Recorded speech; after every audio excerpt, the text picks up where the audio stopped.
Summer. Chapter 6. June 11th. Dad called, or rather, he called and got through. He's been trying to call, he said, several times a day for the past 2 weeks. We all believed him because we've been trying to call him and never get through. It was great to hear his voice. He said he and Lisa were fine, and there were no problems with her pregnancy. He said the supermarkets in Springfield were all closed, but the two of them had a fair amount of food in the house. So far, so good. Mom also got a call from Johnny's camp today, and they're still planning on being open. So the plan remains for Johnny to go to camp, and then Mom and I will drive up there, get him, and she'll drive us to Springfield. Dad asked Matt if he'd be coming also, but Matt said he thought Mom would need him around in August, so he'd be staying home. I know that hurt Dad, even though it's probably true, and Dad probably knows that. Anyway, Dad said maybe Matt could come along for the drive and at least see him and Lisa. We could all have dinner together. For a moment we forgot that all the restaurants are closed. For a moment, things were normal again. Matt said that sounded like a good plan to him, and Mom said she'd enjoy having the company on the drive home. Johnny asked if Dad had heard anything about the Red Sox. Dad said he thought they were okay, but he didn't really know. I feel like Dad should have known Johnny was going to ask, and he should have been able to answer. He could have lied, after all, and said they were all fine. Although knowing what a Yankee fan Johnny is, maybe Dad should have just said Fenway had floated out to sea. June 12th. Peter dropped by this afternoon, bringing us a can of spinach. "I know it's good for me," he said, "but I really can't stand the stuff." Mom laughed like she used to. "Stay for supper," she said. "I promise I won't serve spinach." "I can't," he said. "I shouldn't be taking time off now, but I needed to escape, if only for an hour." We all sat in the sunroom, happy to have a visitor, but it was obvious Peter wasn't relaxing. Finally, Mom said, "If this is a house call, at least tell us what we're sick with." Peter laughed, but it was the kind of half-hearted laugh I'm used to hearing these days. "You're not sick with anything," he said, "but I did want to tell you to start using off or any other kind of insect repellent you might have. And if you still know a place where you can buy some, do. Pay whatever it costs, but get it." "Why?" Johnny asked. I don't think Mom or Matt or I really wanted to know. "I've seen 3 cases of West Nile virus in the past week," Peter replied. "I'm hearing from other doctors that they're seeing cases too. I've heard rumors of malaria. Friend of a friend stories, but that doesn't mean they're not true." "Mosquito-borne illness," Matt said. "Exactly," Peter said. "The mosquitoes seem to be happy, even if no one else is." "I know I have some off left over from last summer," Mom said, "but I don't know how long it'll last."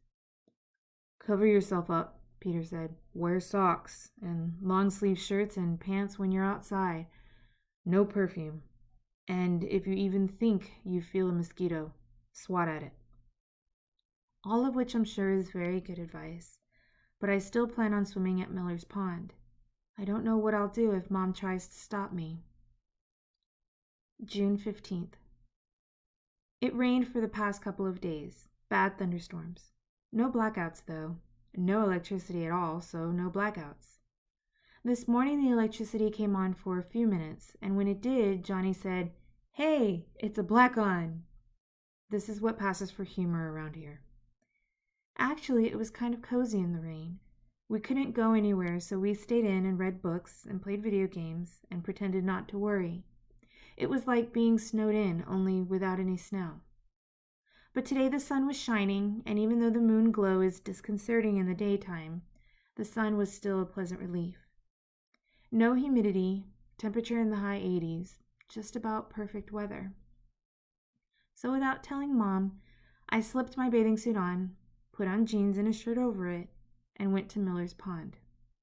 I got there around 10, and there were already a few other people there, taking advantage of the good weather.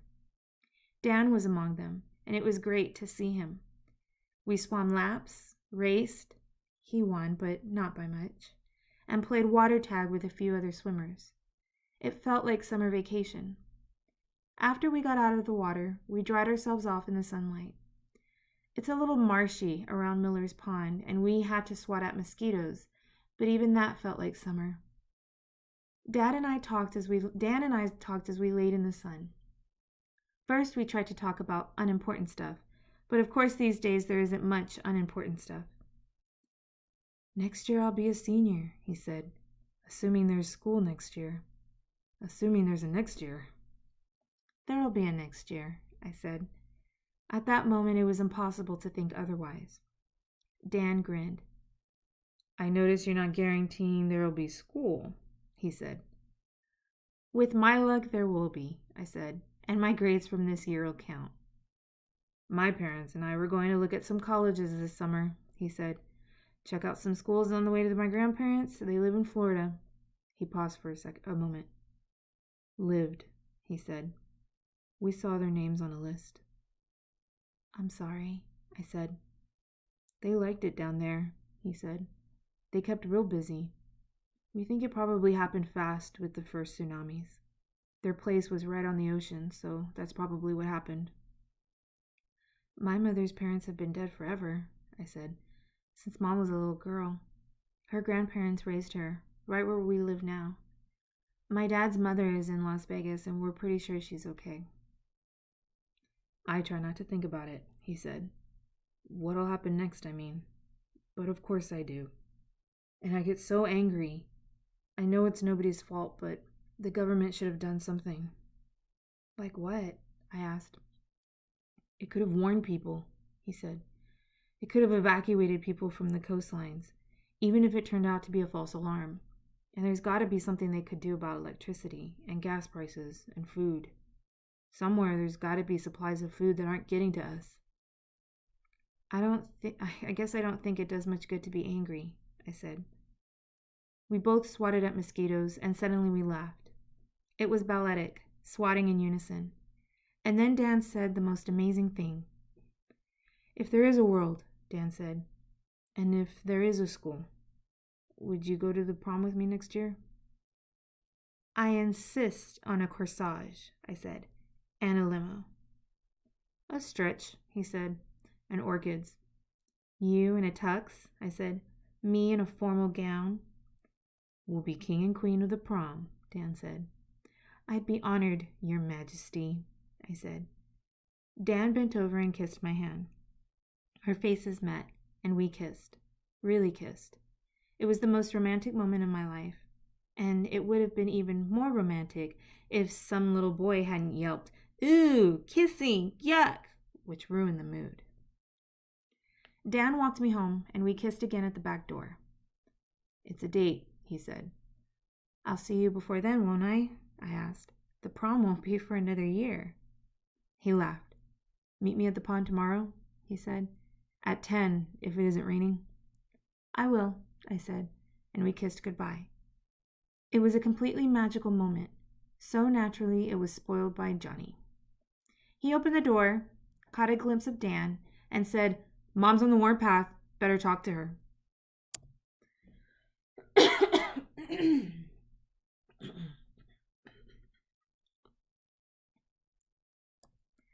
I found Mom in the sunroom. Where were you? She shouted. Out, I said. One of the great all-time answers. Out. I know that. Where out? What have you been doing? Swimming, I said, at Miller's Pond, which I intend to keep doing all summer long, so don't give me any lectures about mosquitoes, okay? I don't think I've ever seen Mom look so angry. For a moment, I actually thought she was going to hit me, which she's never ever done. I'm not a complete idiot, so I apologized. I'm sorry, I said. What exactly did I do wrong? You left here without telling me where you were going or how long you'd be gone, Mom said. I didn't realize I had to, I said. I've gone out without telling you for years now. These are not normal times, she said, but I could see she'd calm down, if only a little. I thought you were old enough to realize that. And I thought I was old enough to go out in broad daylight without it being some kind of crisis, I said. Age has nothing to do with it, she said. How would you feel if you turned around and couldn't find me and had no idea where I'd gone or why or when I'd be back? Think about that, Miranda. How would you feel? So I did think about it, and my stomach clenched up. I'd be terrified, I admitted. Mom half smiled. Good, she said. I'd hate to think you wouldn't miss me. Mom, I'm sorry, I said. The truth is, I was afraid you'd tell me I couldn't go, and I wanted to so much, so I snuck out. I really am sorry. Why would I tell you you couldn't go? She asked. Because of the mosquitoes, I said. West Nile virus and malaria and all that. Oh, yeah, Mom said. All that. I took a deep breath and waited for Mom to tell me never to leave the house again, but she didn't say anything. Well, I said, so she could say no and I could yell at her and we could get into a really bad fight. Well, what? She said. Can I go to Miller's Pond? I asked. Of course you can, she said. I'd love to wrap you and Matt and Johnny up in swaddling clothes and protect you from everything, but I know I can't. You're all entitled to have some fun, and for you that means swimming. For Johnny it's baseball, and for Matt it's running. What is it for you? I asked. Gardening, Mom said. Even if my crop is vegetables this year and not flowers. I'm not stopping gardening just because there's a chance I'll get West Nile virus. I don't expect you to stop swimming. Were there other people at the pond? Quite a few, I said, including Dan from my swim team. Good, she said. I prefer to think there are people there for safety's sake. Just let me know from now on when you're going. I love you, I said. I couldn't remember the last time I'd said that to Mom. I love you too, sweetie, she said. Are you hungry? Would you like some lunch? I thought how strange that was, that Mom was asking me if I wanted lunch, not what I wanted for lunch. I'm not that hungry, I said. Maybe I'll have something later. All right, she said. I'll be in the garden if you want me. There are some weeds out there with my name on them. I went to my bedroom and stripped out of my still damp bathing suit and put on a t-shirt and shorts. I thought about Mom and about Dan kissing me and about how hungry I really was and how long I could go without eating. I thought about mosquitoes and the prom and the end of the world. And then I went out and helped Mom with her weeding. June 16th. Dan and I swam. We also kissed. I like them both so much, I'm not sure which I prefer. June 17th. Mom came home from the post office today with a smile on her face. They aren't doing home deliveries anymore, so Mom goes into town a couple of times a week and picks up the mail at the post office. The only mail is letters, which people are writing more of since there's no other way of communicating. Oh yeah, and bills. The bills never stop. But no junk mail or catalogs. Just letters and bills, and there's no way of knowing how long that'll last. I saw Mom talking to Johnny about something, and then this evening she told us what. I got a letter from Johnny's baseball camp, she said at supper. Salmon, canned mushrooms, and rice. They're opening on schedule. They have enough food for a couple of weeks, and they plan to stay open at least that long. But there's a catch. Catch, Matt said to me. That's baseball talk. I thumbed my nose at him. What's the catch? I asked. The people who own the camp have a farm that adjoins it, Mom said. In addition to playing ball, the boys are going to work at the farm. They'll get fresh milk and eggs and vegetables. Wow, I said, and I meant it.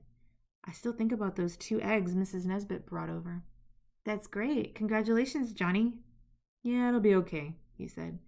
I guess he'd rather just play baseball. I looked at Mom, and she was practically glowing with happiness. For 2 weeks, maybe even longer, Johnny was going to have food, and not just canned stuff. Eggs and milk and vegetables. For 2 weeks, there'd be one less person to worry about. No wonder Mom was smiling. June 19th. Father's Day. We tried to reach Dad a few times, but no success. We can still sometimes get through on local calls, but I can't remember the last time we had any luck with long distance. I wonder if Dad was trying to call us, or if his feelings were hurt because we didn't call, or if he even thought about us. Maybe it's for the best that Lisa is pregnant. I know that's dumb.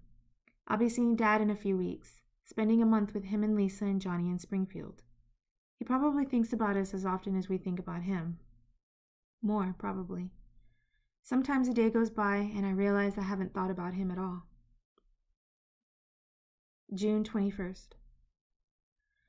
It's dawn, and I'm writing now because I just woke up from a nightmare, and it's too late to go back to sleep and too early to get out of bed. The whole day was just one of those days. It's so hot, over 90 every day for the past week, and the nights aren't much cooler. Half the time the electricity comes on in the middle of the night, and it never stays on much more than an hour, so the house barely cools down even with the central air on. Mom actually got a letter from the electric company last week apologizing for the inconvenience. Mom says it's the first time a utility company has ever apologized to her. The best part of every day is swimming at the pond. When I'm in the water, I feel as though nothing bad has happened. I think about the fish, how they don't know what's going on. Their world is unchanged. Actually, it's probably better now to be a tuna or a sardine or a salmon. Less chance of ending up as someone's lunch. The mosquitoes are getting worse, or maybe people are just more worried about West now, but there are fewer people at the pond. This would be good for Dan and me, except Karen and Emily from the swim team have started swimming at the pond the same time we're there. It makes the swimming more fun, since we race and offer advice and play really vicious games of swim tag. But it makes the after swimming a lot less fun, since Dan and I can't just escape into the woods for a little private time. I don't know why Karen and Emily are showing up then, if it's a coincidence, or if Dan told them that's when we swim. I miss the kissing. I miss the ridiculous sensation of having a boyfriend and being on a date. I wonder if I'll ever have a real date again. Everything's closed, the restaurants and movie theaters and the skating rink. Dan may have his license, but nobody just drives anymore, and he lives on the other side of town. This is all just dumb. I guess it's one reason why I had my nightmare. Peter showed up this evening. He brought us a jar of mixed nuts. Mom stared at it like it was a 5-course Thanksgiving dinner. Turkey and stuffing and mashed potatoes and sweet potatoes and string beans and salad and soup and pumpkin pie. Or maybe that's what I thought when I saw the jar. I'm allergic to peanuts, Peter said, almost apologetically. Someone gave me these months ago and it's been sitting in my cupboard. Mom invited him to stay for dinner, and in his honor she made quite the feast. She took a can of chicken and put some golden raisins in it, and it almost passed for chicken salad, if you think of chicken salad being canned chicken and golden raisins. She also served beets and string beans with pearl onions. For dessert, we each had a fig and a date. This is as close to a date as I'm getting, I said, and everyone laughed a little too long. When Mom put out the string beans and pearl onions, Johnny asked if it was Christmas. I have to admit the onions seemed like overkill to me too. I noticed Mom didn't eat very much of anything, and neither did Peter, although he pretended like it was the best meal he'd ever had. That left more food for Matt and Johnny and me, and we certainly ate it all. Peter always brings death with him, along with spinach or nuts. He says he'd seen 20 cases of West Nile during the week and 5 deaths from it. He also said 2 people had died from food allergies. They're so hungry they're taking their chances eating foods they're seriously allergic to, he said. He and Mom went outside after supper and sat on the swing. I could hear murmured conversation from them, but I didn't try to eavesdrop. It must be horrible to be a doctor now. Before Peter cured people, now they just die. Peter left before sunset. He bikes over, and with the street lights gone, it's dangerous to be out after dark. Besides, with no electricity, everyone pretty much goes to bed once the sun sets. We're keeping the farmer's hours now, Mom said. She's stopped reminding us we can use our flashlights only to get undressed and into bed. We're all starting to sense how important our supply of batteries is. Maybe it was because of the swimming, and maybe it was because of my date joke, but I dreamed that Dan and I were on a real date. He picked me up at the house, and he gave me a corsage, and we got in a car and drove to an amusement park. We had a wonderful time. We rode the merry-go-round and the Ferris wheel, and we were on this amazing roller coaster that went down at 100 miles an hour. Only I wasn't scared, I loved it. And as we flew down, we kissed. It was incredibly exciting. "I'm hungry," I said, and the dream shifted, and Dan wasn't there anymore. I was in a tent, and it had long tables overloaded with food. There was so much to choose from: Southern fried chicken and real tuna salad and pizza and vegetables and fruit, oranges the size of grapefruits, even ice cream. I decided to have a hot dog with all the trimmings. I slathered mustard and ketchup and relish and sauerkraut and chopped onions all over it. I was just about to take a bite when I heard someone say, "You can't eat until you pay." I turned around and saw there was a cashier. I found my pocketbook and went to give her the money, when I realized the cashier was Becky. "You can't pay with money," she said. "This is heaven, and you have to die before you can eat the hot dog." I looked around the tent some more. Everyone there was someone I've known who's died, like Mr. Nesbitt, or Grandpa, or Mom's grandparents, or my 7th grade math teacher, Mr. Dawkes. Angels were serving the food. Even Becky was wearing white and had wings. "I really want the hot dog," I said, "but I don't want to die." "You can't always get what you want," Becky said.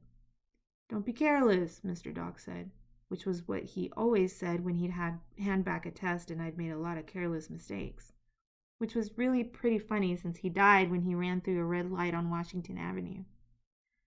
I remember begging for the hot dog and Becky taking it away from me and eating it herself. I never wanted anything as much as I wanted that hot dog. I woke up with my throat burning and a taste of bile in my mouth. I don't even like hot dogs all that much.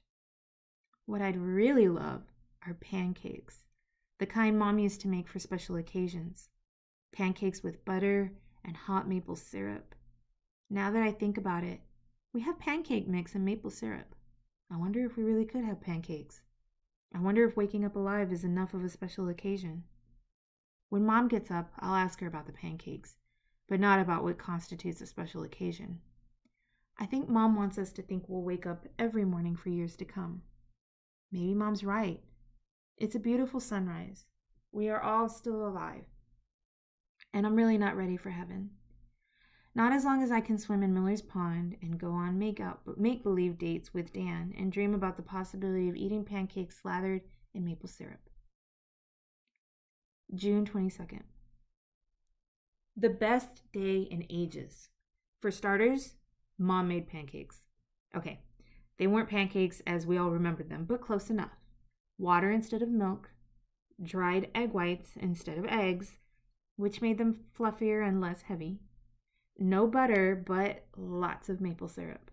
We loved them. Mom smiled like I haven't seen her smile in weeks. Johnny asked for seconds and Mom made them for him. For all of us, really, since we ate like pigs. Mom sent Matt to get Mrs. Nesbitt so she got to eat pancakes also. It was amazing not to feel hungry and not to crave more or different. Then after I'd fully digested, Mom insisted on that, I went to the pond. Dan was already there, and so was Emily, but Karen didn't show up. The day was a little grayish, but still murky and humid and hot, and the water felt great. We swam and raced and had a good time, and then, oh happy day, Emily had to leave to do something back at her house, so Dan and I were alone. Okay, there were half a dozen other people at the pond, but we didn't know them, so we were alone in that way. We continued to swim for a while longer, and then we got out of the water, toweled off, not the sort of day where you dry yourself off in the sun, and took a little walk through the woods surrounding the pond. It was wonderful.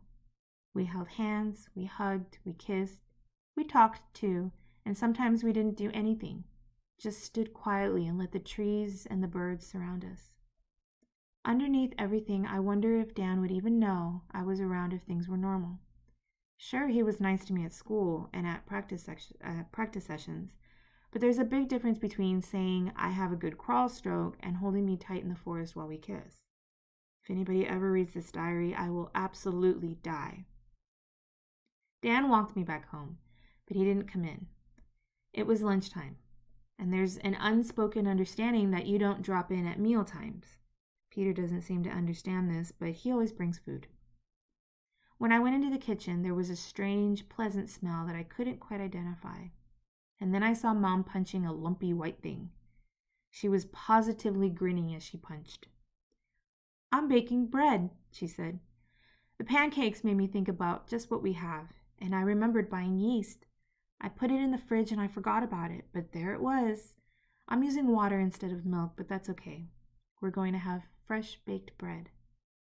"You're kidding," I said. It seemed too good to be true. "I have enough yeast for 6 loaves," Mom said. "I'm baking 2 today, 1 for us, and a half loaf for Mrs. Nesbit, and a half for Peter. As soon as we're finished with our loaf, I'll bake another. There's no point holding off. We'll eat bread for as long as we can. And then I'll check out non-yeast recipes, and we'll have something breadish until I run out of flour. I just wish I'd thought of it sooner." "We can have some of it for the fall," I said, "after Johnny and I get back from Springfield." And just because it was that sort of day, as soon as I said it, the phone rang. It's been so long since I heard that sound. I practically had a heart attack. I answered the phone and it was Dad. John and Maddie were at the park, so they didn't get to talk to him, but I did. It was so great hearing his voice. He's fine, and Lisa is fine, and she saw her obstetrician, and the baby is fine. Dad says he tries our number and Grandma's and Lisa's parents 3 times a day. He spoke to Grandma a couple of days ago, and she's fine. Lisa reached her parents about a week ago, and they were okay also. He said he can't wait to see us, and he was sure we'd be able to manage. Springfield hasn't had any food deliveries in the past couple of weeks, but he and Lisa had stocked up on stuff when all this first happened. And they have some friends who've left Springfield to go south and let them have all their canned goods and boxed foods. Besides, he'd heard that the local farmers were planting crops and that some trucks were on the roads again, and things couldn't stay this way forever. Just hearing Dad say all that and smelling bread in the kitchen made me feel a lot more optimistic. Mom was so proud when the loaves came out of the oven. They were golden brown and tasted much better than store-bought bread. Matt biked over to Mrs. Nesbit and to Peter's office and gave them their goodies. We had peanut butter and jelly on fresh baked bread for supper tonight. Open-faced sandwiches because we sliced the bread so thick. Mom says if we keep eating like this, we'll end up fat and malnourished, but I don't care. It was wonderful.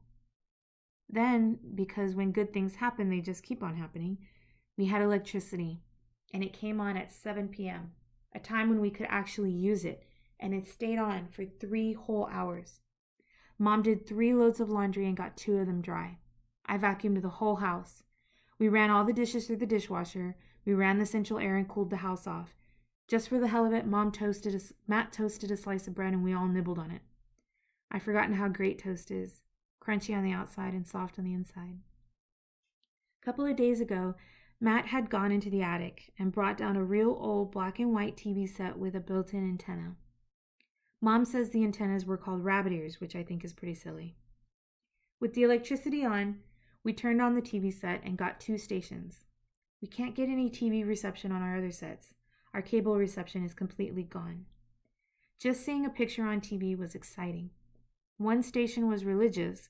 The other station showed reruns of Seinfeld and Friends. Guess which station we watched. Watching sitcoms was like eating toast. 2 months ago, it was so much a part of my life I didn't even notice it. But now it feels like Santa Claus and the Easter Bunny and the Tooth Fairy and the Wizard of Oz all rolled into one. We have clean sheets to sleep on, a clean house, clean clothes, clean dishes. We spent the evening laughing. It wasn't 90 degrees in the house when we went to bed. We aren't hungry. We're not worried about Dad. I know what it feels like to be kissed by a boy. If I could, I would relive this day over and over. I can't imagine a more perfect one. June 24th. I'm so angry at Mom I could scream. And it doesn't help that she's as mad as me as I am at her. The day started out great, too. The sun was shining, perfect swimming weather. There was enough bread left for each of us to have a slice for breakfast. Mom brought in a few strawberries from the garden, and we each had 2. I went to the pond, and I didn't even mind that Karen and Emily were there. We swam, we raced, we had fun. I guess they've figured out something is going on with Dan and me because when we got out of the pond, they made themselves scarce. Dan and I took our walk in the woods. When we're together like that, I feel as though everything is going to work out. I like to think I help him feel that way also. Dan walked me home, and we ran into Mom in the driveway. "I'm off to get gas," she said. "Dan, would you like a lift into town?" Dan said yes, and I asked if I could go too. Mom said sure. We'd be picking up Mrs. Nesbit also. She wanted to go to the library. There are 2 gas stations in town that still have gas. The way it works is you get in line and then you prepay. It's $12 a gallon or $35 for 3 gallons, exact change only, and a maximum of 3 gallons. It usually takes about an hour to get the gas, and then you drive to the other gas station and get 3 gallons there. Then, if you have the time and the money, you go back to the first gas station and start all over again. So while Mom is waiting in line, there's plenty of time to go to the library or do anything else you want to do. A lot of times, Mom drops Matt and Johnny off at the park and they find a pickup game of baseball, while Mom does the gas lines. But since we were all sure it was going to rain, they decided to skip the trip, so there was room for Mrs. Nesbit and Dan and me. Mom got into the gas line and Mrs. Nesbit, Dan, and I walked over to the library.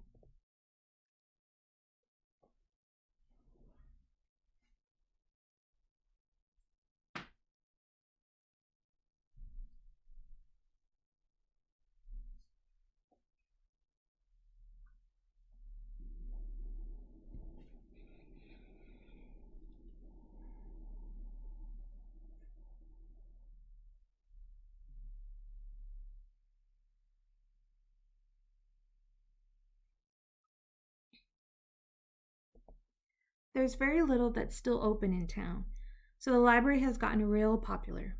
Of course, it's not the same way it used to be either. With no electricity, things are pretty dark, and they can't scan the books, so you're on an honor system. 4 books to a customer, and they trust you to return them as soon as you can. We have lots of books at home, but Mom's been urging Matt and Johnny and me to use the library as much as possible. I guess she's afraid it won't stay open that much longer. We all found books to take out. I put Mrs. Nesbit's in my book bag. Dan and I kissed in the stacks, and then when we left, he started walking toward his home, and Mrs. Nesbit and I started back to the gas station to keep Mom company while she waited. Only, as we were walking, we saw a long line in the elementary school playground.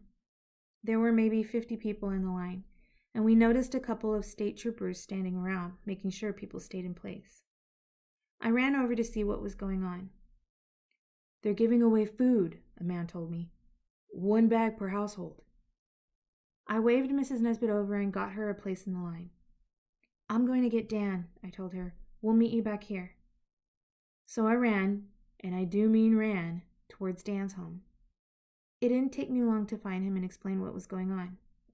We both ran back to the playground. By the time we got there, Mrs. Nesbit was about 20 people ahead of us. I knew we couldn't just cut in line and join her, but we yelled so she knew we were there. It wasn't bad in the line, maybe because the troopers saw to it that we behaved ourselves. Any kids who might have been whining played with the slides and swings instead, and it was fun watching them have a good time. We were all excited about getting food, even if we didn't know exactly what to expect. It kind of felt like Christmas shopping. Every now and again, one of the troopers would explain the rules to us. 1 bag per household. All the bags were identical. Make any trouble in no bag.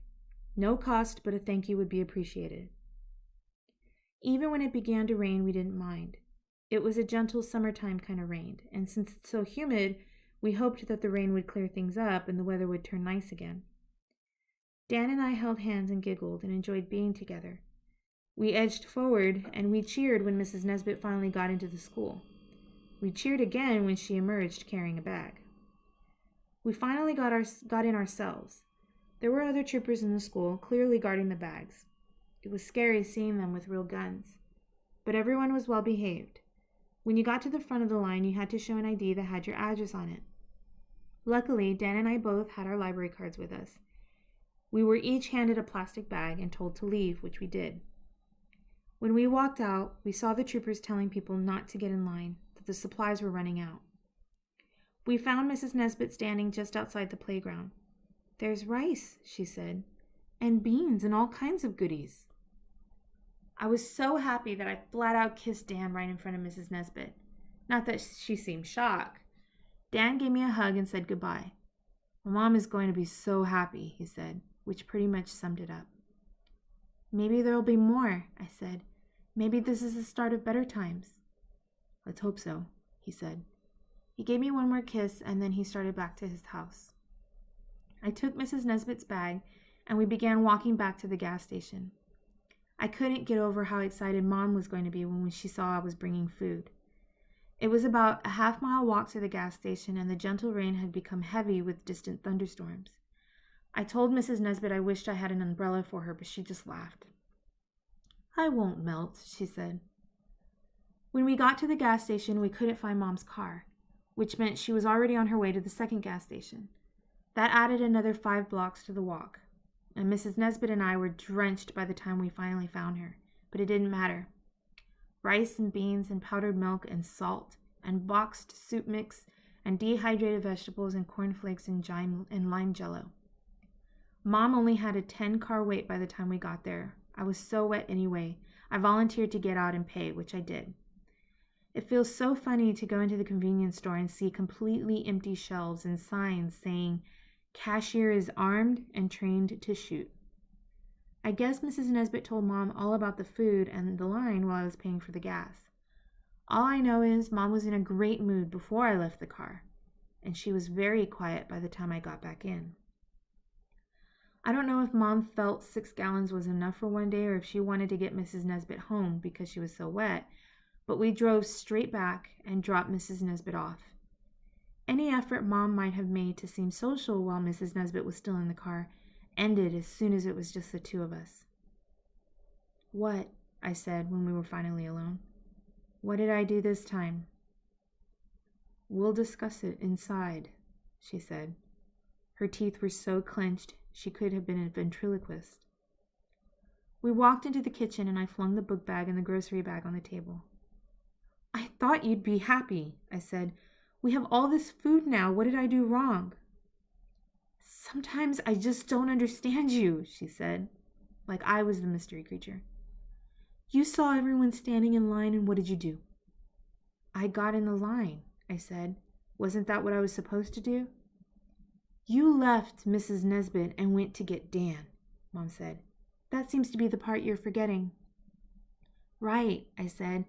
"I ran to get Dan, and then we got right in the line." "And what if they'd run out of food by the time you got back?" Mom asked. "What would have happened then?" "Then we wouldn't have gotten all this great stuff," I said. "Rice and beans and lime jello. I didn't know they were going to run out of food so soon.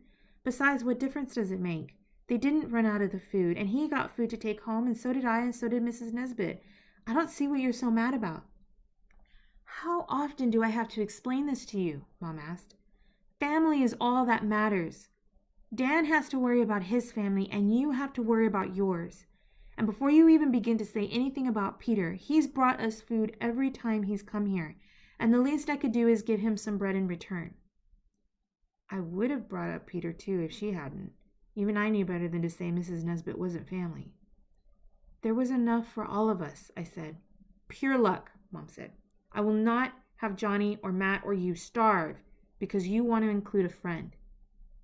This isn't the time for friendships, Miranda. We have to watch out only for ourselves." "That's not how you brought us up," I said. "Whatever happened to share and share alike?" "Sharing is a luxury," she said. "We can't afford luxuries right now." For a moment, Mom seemed terribly sad instead of angry. I saw an expression in her eyes I remembered from when she and Dad split up. "You think we're going to die," I said. Any sadness immediately evaporated and rage took its place. "Don't you ever say that to me again," she yelled. "None of us is going to die. I will not allow that to happen." I actually reached out to comfort her. "It's okay, Mom," I said. "I know you're doing everything you can for us. But Dan and I have something wonderful, like you and Peter, something special. Otherwise, I never would have told him about the food." But Mom was anything but comforted. There was a look on her face, a look of horror, almost like the way she looked that first night. "Are you sleeping with him?" she asked. "Are you lovers?" "Mom," I said.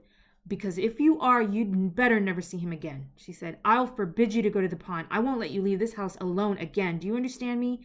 I can't let you risk getting pregnant."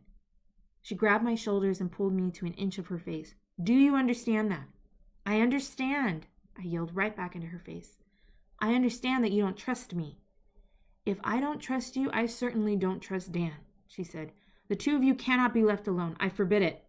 "Just try to forbid it," I screamed. "I love Dan and he loves me, and nothing you say or do is going to stop us."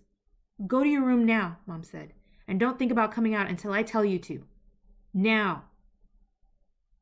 I didn't need any encouragement. I raced to my room and slammed the door as loud as I could. And then I cried. Big, howling sobs. I'm not Sammy. I'm not an idiot. Sure, I'd love to make love with Dan. I'd love to make love with someone before this whole stupid world ends. But even though I told Mom and Dad that I love each other, I know we don't. Not the kind of love that I want to feel for the first man I make love with. Half the time I can't even figure out what Dan is feeling. I would have thought he'd try to go further with me, but he hasn't. We kiss, we hug, that's it. And there's Mom, acting like we're animals in heat.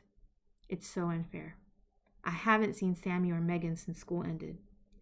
Dan's practically the only friend I have left in the world. Even if we aren't lovers, even if we aren't boyfriend and girlfriend, he's still the only person I see who isn't family or Peter. I laugh with him, I talk to him, I care about him, and Mom makes it sound like that's something bad, like I can't have friends anymore, like family is the only thing that matters from now on.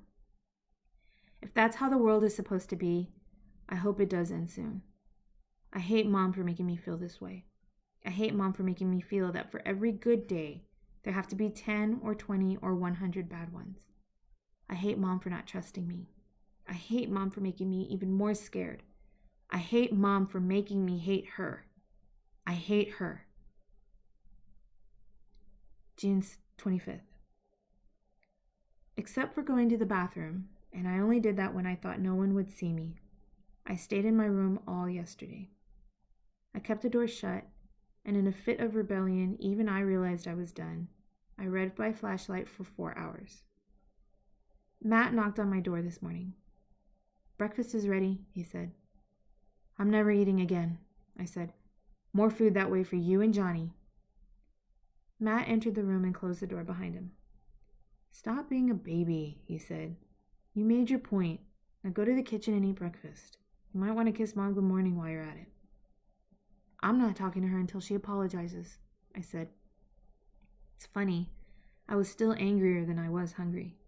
Or maybe I just knew that even after breakfast I'd still be hungry, so what was the point? Matt shook his head.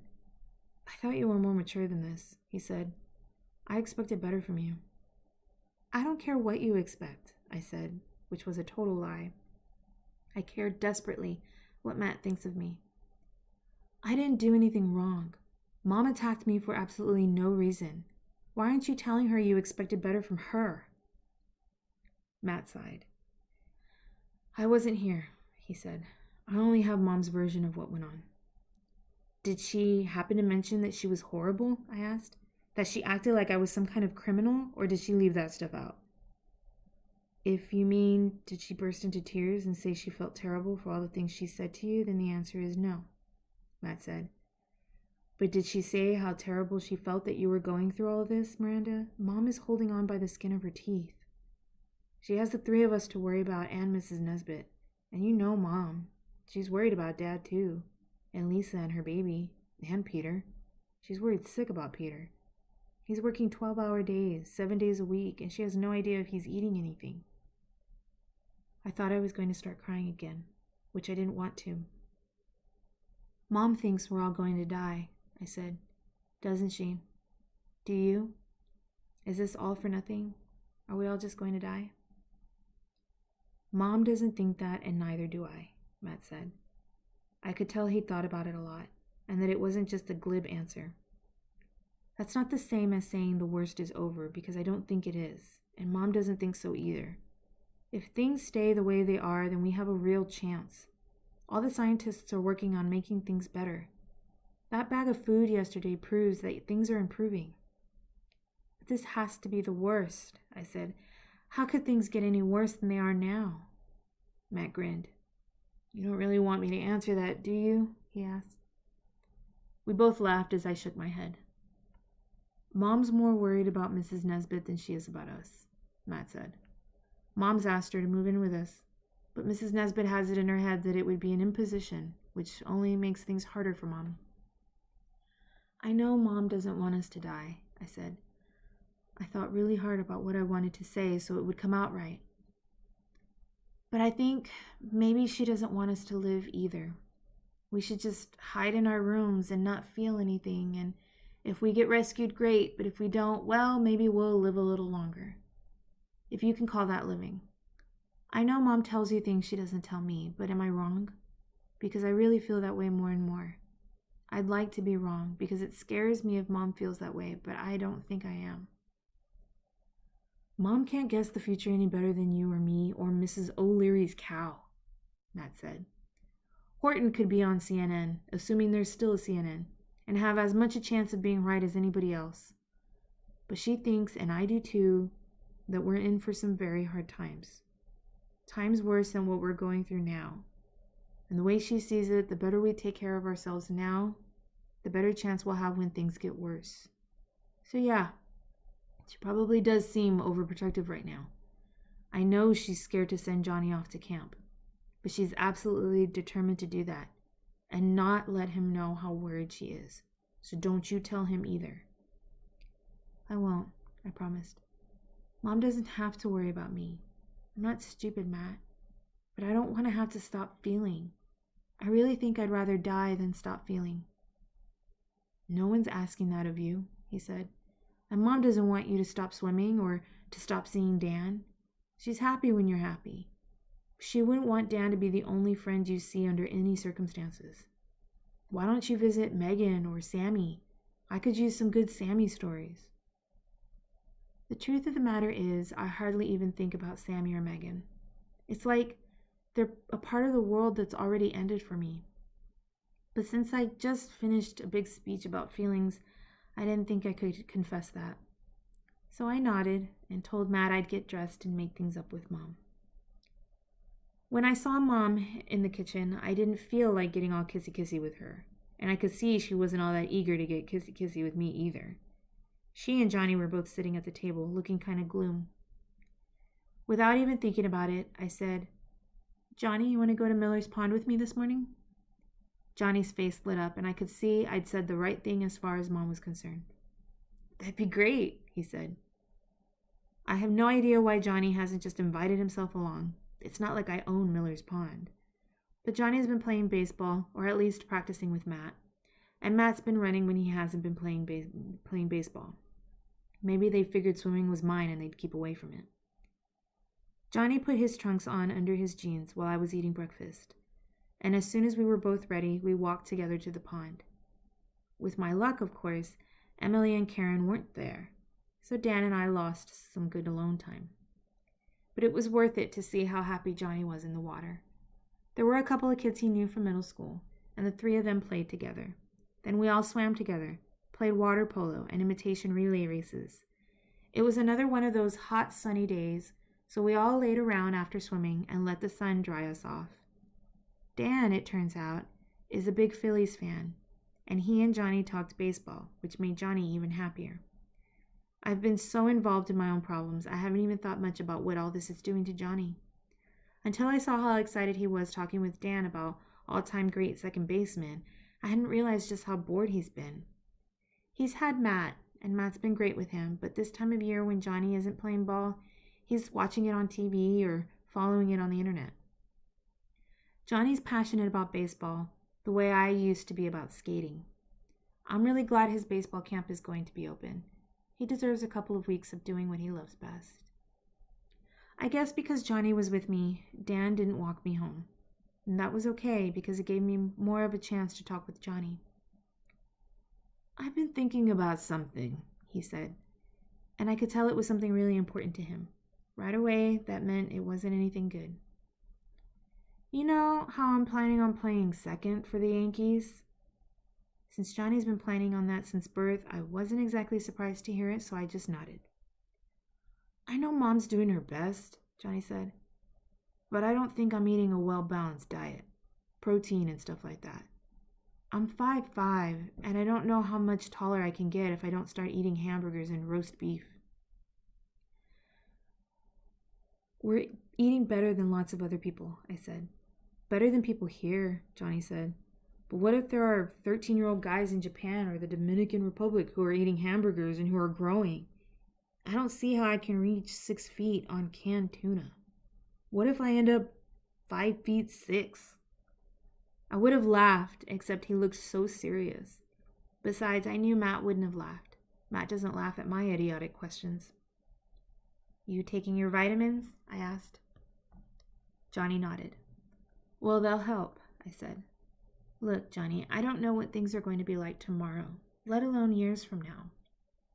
Even if things get back to normal, and baseball is just like it is now, like it was last year, I mean, players years from now may all be shorter than they used to be. Or maybe there'll be less competition for you because there just won't be that many second basemen around. I don't think things are great in the Dominican Republic or Japan.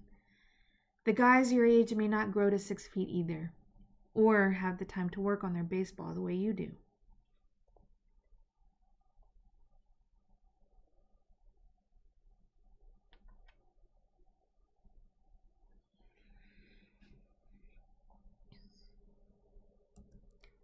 You mean you think they're all dead? Johnny said. Not exactly, I said, suddenly appreciating how well Matt's been handling me lately. What I think is the whole world is going through rough times now, not just Pennsylvania. And there are probably boys in the Dominican Republic and in Japan who are worrying the same way you are. Only, I don't know if they have vitamins or canned tuna. And I do know one thing. It's like Dad always says. The only way you can be the best at something is to be the best that you can be. If you're the best second baseman you can be, you stand as good a chance as anyone at playing second for the Yankees. Do you hate all of this? Johnny asked. Yes, I said. And I miss hamburgers too. When we got home, I saw Mom in the kitchen. Flour and yeast and measuring cups all spread out on the counter. The kitchen must have been 100 degrees between how hot it was outside and the oven being on. Can I help, Mom? I asked. I'd like to learn how to bake bread. Mom smiled at me. Really smiled. Smiled like I was her long-lost daughter, the good one, who she thought was gone forever. I'd like that, she said. So we baked and sweated together. I liked punching the dough. I told myself it was the moon and punched it senseless.